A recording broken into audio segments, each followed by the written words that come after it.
740 ming so'm akalar, bir donasiga kvadratiga emas, narxlarni o'ta usta akalarimiz arzon qilib yuborishibdi. Bu narxning ichida zamoglari ham bo'lar ekan. Eng qizig'i, sizlar razmerlaring 90 ga 2 metr bo'lsa ham 540 ming so'mga berib yuborishaverar ekan. Nima deb o'ylaysizlar? Arzonmi, qimmatmi? Fikrlaringni kommentariyaga yozib qo'yasizlar.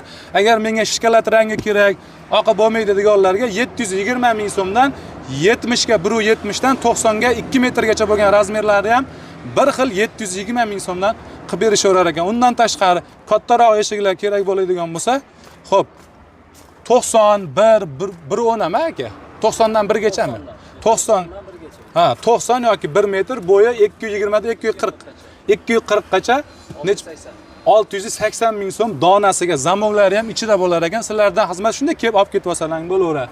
Undan tashqari ikki qanotli eshik kerak deydiganlarga 110, 120 lik bo'yi 240 gacha bo'lgan razmerda 1 million 70 ming so'mdan qilib berishaveradi. Zamoglari sizlarga bonus bo'ladi. Kimga shunaqangi arzon eshiklar hamda ko'rib turganlaringdek romlar, fortichkalar kerak bo'lsa ham kelaverasizlar, pastda raqam qoldirib qo'yamiz. Kelishilgan holda O'zbekiston bo'yicha dastavka qilib berishaveradi.